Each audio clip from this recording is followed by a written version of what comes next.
We've come to this moment now, and we're going to start with Team 1 in the order in which we listed everybody. Now, I'm not sure how this is going to work, but the presentation, we've asked each team to select up to 5 people to make the presentation. I'm going to keep time, and I will jump in and warn you when your time is about to expire. Are we ready to roll, Team 1? Yes, we are. Okay. Please introduce yourself when you make your presentation and what country you're from.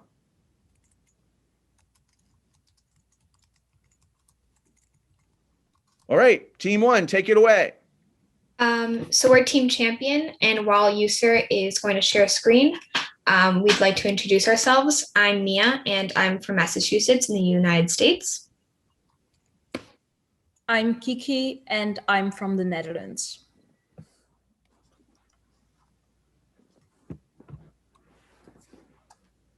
Hello, I'm Yusur. Sorry. Yes, I'm Ahmad and I'm from Afghanistan. I'm Yusur and I'm from Bahrain. And we're Team Champion. Yay, Team Champion, take it away. Welcome to Team Champion's Sexual Assault Awareness Campaign. As a team, we sense that far too many people around the world don't know how to protect, seek help, and support themselves from personal encounters with sexual assault and/or other survivors. In response, we thoughtfully formulated an effective and nuanced campaign that exemplifies the skills we've learned in the past week's classes. In this, our goal is to raise awareness of sexual assault that affects women and men and the lack of punishment of rapists that many times prevents survivors from receiving justice and closure. We are aiming this conversation to populations of people globally that are uneducated on this issue due to cultural stigmas, gender norms, generational ignorance, and even location. We have broken down our campaign into 5 active steps. 1, we've researched multiple countries to get a sense of where major countries and demographics line statistics. 2, we furthered our research by hosting a survey that reached hundreds of people to gain some more qualitative data in our research. Through this, we got a more personal point of view on these topics with various brave confessions, and also through personal info questions like age, gender, and location, we were able to make conclusions as to why certain demographics may view sexual assault differently. Third, we interviewed multiple sexual assault survivors globally. 4, we have launched multiple social media platforms to raise awareness. And lastly, we have posted a call to action for the near future.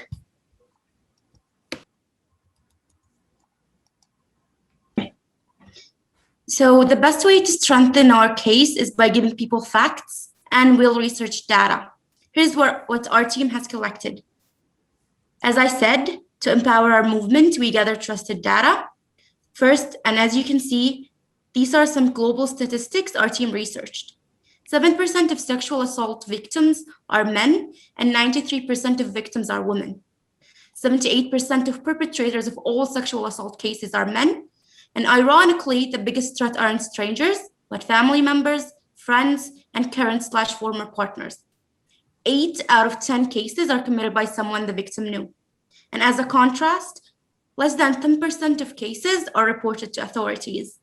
And to show that the system failed many people all around the world, only 10% of victims get the justice. And by justice, we mean the perpetrator facing jail time. After carrying out the global research, we felt the need to go in depth in analyzing specific regions. We're starting off from the United States. In the US, 94% of women who are raped experience symptoms of post-traumatic stress disorder, PTSD, during the 2 weeks following the rape. 70% of rape is committed by someone the victim knew. Just as the global data reached too. As for men, nearly 1 in 38 men have experienced completed or attempted rape during his lifetime. And for women, nearly 1 in 5 women have experienced completed or attempted rape during her lifetime. Moving on to Europe, specifically Spain, the following graphs show reported cases against sexual assaults in the years 2018 and 2019. In 2018, a total of almost 10,500 cases were reported, as the majority of cases were sexual abuse cases. And in 2019, almost 15,300 cases were reported. Just like the previous year, most of the cases were sexual abuse cases. The graphs also conducts other forms of unwanted sexual activities, such as sexual aggressions with penetrations, sexual abuse with penetration, and sexual harassment. All these numbers are huge, and they make a friction compared to the cases that went unreported. Our last region to focus on is the region of South Asia. In India, specifically in Delhi, a survey found that 66% of all girls and women in Delhi experience sexual harassment in public. Moving on to Pakistan, specifically Lahore, a study revealed that 82% of women experience sexual harassment on bus stops, while 90% experience sexual harassment on the bus itself. In Peshawar, Pakistan, a survey showed that 1 in 3 women has experienced sexual harassment in public spaces. While in Nepal, an online survey showed that 98% of female participants reported harassment. Moving on to the next slide, which are the perpetrator, half of all men who have perpetrated rape did so for the first time when they were teenagers, which means younger than 20 years old. And a range of 10 to 62% of men interviewed across the site reported that they had perpetrated rape against a woman or a girl in their lifetime. In order to gain more insight into the extent which people are aware of sexual assault, we conducted a survey. We received over 360 responses from people from 14 countries and 24 different states. Because we do not have enough time to discuss all the results of the survey, we will briefly mention where there was a lack of awareness. The survey showed that we need to create more awareness of how many victims report to the police, how many victims get justice, and who the perpetrators are. At the end of the survey, people could share their experiences with sexual assault. Over 70 people shared their story, which provided a lot of insight in how sexual assault happens, how the victims get treated afterwards, and the feelings the victims go through. In order to gain more insight in the process of the victims of sexual assault go through after they experience sexual assault, we interviewed some sexual assault survivors. The girl I interviewed didn't realize she had been raped at first, since it was her ex that did it. She went through a stage of denial and shame, and after some time, she decided to speak up and confront the parents of the perpetrator. When she did this, she got blamed for the rape because she had too much to drink and her clothes were too revealing at the time. Because she thought it was in some way her own fault, there was a lack of evidence, a lot of time had passed, and she didn't want to go through her experience over and over again when talking about it. She decided not to report, and therefore she never got justice.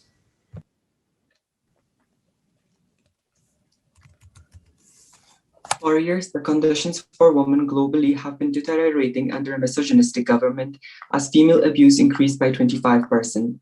Hadika, a 35-year-old woman, is in search of a safe shelter as she's enduring sexual assault in its worst form. She's hospitalized with serious burns and she's self-inflicted. A growing number of women and young girls deliberately set fire on themselves in order to escape the life of sexual abuse. She was just 10 years old when she got married. Another victim of sexual assault, Bibi Aisha, a 10-year-old girl, was given as payback for a crime committed by someone else. After years of abuse, Aisha ran away but was caught and spent months in prison. Her father-in-law retrieved her and with her Taliban husband brutally cut off her nose and ears. She appeared on the cover of Times magazine and was brought to America for medical treatment. Niall, who is a male middle school student, was sexually abused in school. He was assaulted, persecuted, abused, and misbehaved by senior students, and he says that boys pressed his shoulders and sometimes even beat him because of his shy character, which put him in deep depression and anxiety later on. It also affected his academic performance in school.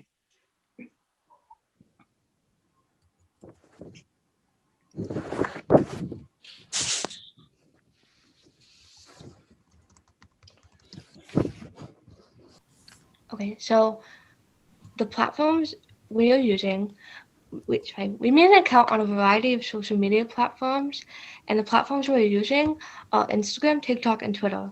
Both our TikTok and Twitter page are a work in progress. As a team, we decided to focus more on our Instagram page. Since we decided to mainly focus on our Instagram page, I have included insights from over the last 30 days. Over the last 30 days, we have reached 1,434 accounts. We've made 4,807 impressions. We've had 716 profile visits and 26 website taps. With our content interaction, we have a total of 484 likes, 1 comment, 56 saves, and a total of 171 shares. With our follower breakdown and our audience, we have a total of 106 followers. We have 90% of our following are women and 10% are men. As you can see, the majority of our following are women. I've also included more recent insights, so over the last 7 days, we have reached 81 accounts, we have 31 likes with our content interactions, and we have a total of 106 followers. With our audience, 88.9% are women and 11.1% are men. Well, we chose to focus more on schools and educating students about sexual assault. So we decided to present to students to educate them on sexual assault. We are also planning to conduct an online webinar to educate people about sexual assault. And if anyone has a story they want to share, they can. Also, for our future goals, we hope to hold a protest, and with the campaign video, we hope to spread the message that people who experience sexual assault are not numbers, they're real people.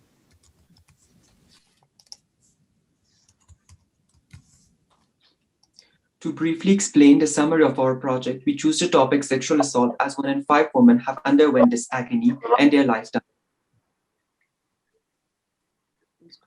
which sometimes also lead to committing suicide or bringing on mental illnesses. For battling sexual assault, we aim to raise awareness in the community through online and offline platforms. We ensure that safe school policies are implemented in schools, and we disseminated a useful information regarding it using both online and offline sites and platforms. For the resources, we conducted a survey. We used published papers from trustworthy websites, including the United Nations. We interviewed sexual assault survivors. We also used posters and illustrations for educating children, especially those who are in middle school. And we also used reports as a commitment of principals, or in other words, school principals, to ensure safe school environment is implemented in schools. We met with 6 school principals, sent out a Google survey form to hundreds of people, and used social media, particularly in Instagram. And we also held a 2-day grassroots seminar for school students in order to battle sexual assault in our community. We measured our project success through the number of engagements and followers on our posts, number of people educated, number of people revealing their experience, and number of meetings conducted with school principals. And luckily, though the number of engagements remain fluctuating, but we managed to reach and impact 500 people in schools, communities, and even a higher number online. To conclude, until we voice our concerns, we will never break the outstanding belief that sexual assault against people is both normal and permissible. It's neither. Totdat we onze stem laten horen, zullen we nooit het beeld breken dat seksueel misbruik tegen mensen normaal of toelaatbaar is. Het is geen van beide. تا زمانی که نگرانی‌های خود را اعلام نکنیم، هرگز این باور برجسته را که تخلف جنسی علیه مردم امر طبیعی و مجازی است از بین نخواهیم برد، در حالی که این هیچ کدامش است. إلى أن نعبر عن قلقنا لن نتوقف عن كسر الاعتقاد السائد بأن التحرش الجنسي يشكل أمرا طبيعيا مسموحا به، لأنه ليس كذلك. Thank you. Excellent job. Great job, everybody. Let's hear it for Team Champion. Great presentation. All right. So, judges, we're going to give you 5 minutes to weigh in I'm going to start with Professor Payne. I really enjoyed the focus and the research and the fact that it was very, very collaborative. I thought that presentations were very well done. It was clear. I enjoyed the idea that you actually went out and did some surveys. I think it also reflected some cultural competency issues where we could understand from a variety of different cultures what this meant. And I think that's one of the advantages of Team Harmony is we have global understanding of culture, respect, et cetera, but also knowing when something is bad, it's bad. So very, very good job. Thank you for being change agents and good luck. Excellent. Sandra McCroom.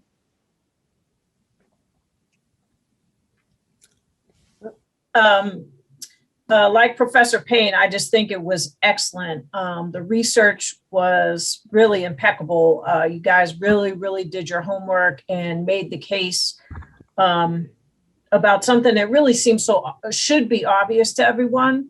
But I think the case that you laid out really, really gave life to what a global problem sexual assault and rape are.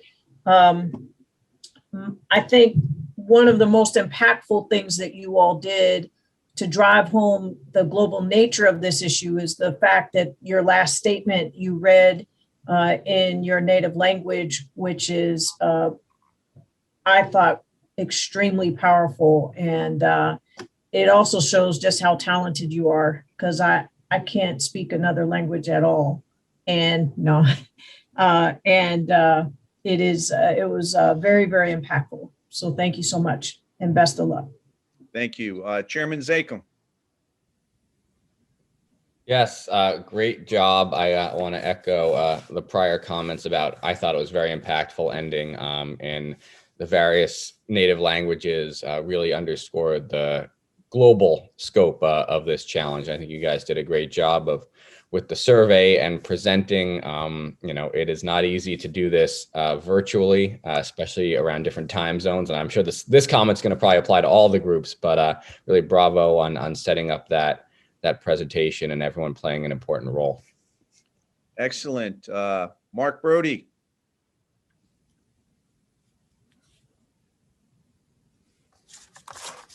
Sorry, just trying to find the mute button. Hey, folks, that was really well done. I am so impressed. You're talking about a global issue, a very important issue indeed. And instead of just talking about it, you actually took some steps. You did amazing research. You got 360 responses, 70 stories shared, and there's nothing like a story to provide context to an audience that might not really understand what's going on. So just super well done. I appreciate the fact that you spent time explaining the research, explaining your methodology, and all in all, just very well done presentation. Nice job, folks. Thank you. Kamar. Yes, sir. Thoughts on presentation? Yeah, the presentation is outstanding and the well done job about the global issue, and all the facts, survey, data are very awesome. And this presentation is well done, and entire team, the congratulations for it. Excellent. Thank you, sir. Kathy. Hi, everyone. That was incredible. And I have to say, as a college professor, and I think those of us who were here from the institute that taught you were extremely proud of how you came together to present this.